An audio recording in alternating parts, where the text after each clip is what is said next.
बऱ्याच दिवसांच्या विश्रांतीनंतर फायनली आज पावसाचं आगमन झालं आणि मस्त असा रिमझिम पाऊस चालू झालेला होता.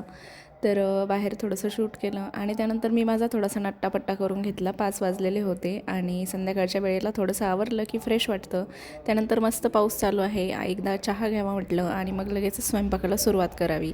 तर चहा वगैरे घेतला आणि बऱ्याच दिवसांनी फ्रीजमध्ये साय साचलेली होती. तर ती तूप करायचं राहूनच जात होतं, कारण मुळात मला ना तूप करायचं खूप जास्त कंटाळा आहे.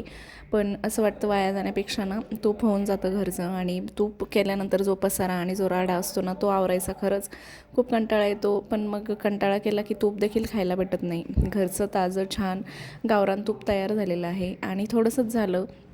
आणि इथे ना मी सकाळीच राजमा भिजवत घातलेला होता. म्हटलं चला आज मस्त राजमा चावल बनवावे. गरम गरम पावसामध्ये राजमा चावल खाण्याची मज्जा काय वेगळीच. आणि त्यामध्ये मी खडे मसाले टाकायचे होते खरं तर, पण माझ्याकडे लवंग आणि मिरे 2च होते, ते मी टाकून घेतलं आणि कुकर लावून दिलं. तर ह्या पिल्लूचा अभ्यास चालू आहे आणि आता जशी ती स्कूलला जाते आहे ना, संध्याकाळी होमवर्क न चुकता आणि पिल्लूची होमवर्क करण्याची जी पद्धत आहे ना ती तुम्ही बघू शकता. नंतर मी तिला झोपलेली होती तर उठवलं आणि असं बसून होमवर्क करायला सांगितलं, कारण जशी सवय लागली ना तसेच मग लेकरं करतात.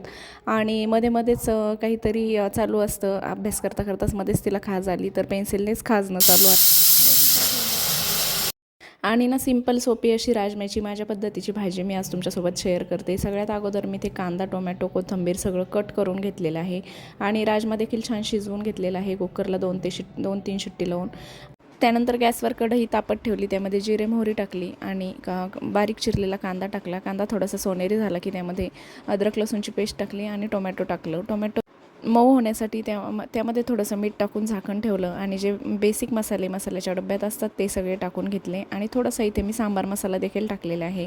आणि हे असं आपलं संध्याकाळचं जेवण रेडी झालेलं आहे. राजमा, भात, पोळी, कांदा, लिंबू आणि खरंच साधं सिंपल असं जेवण आणि त्यात पाऊस. चला तर मग भेटूया पुन्हा एकदा नवीन ब्लॉगमध्ये. बाय.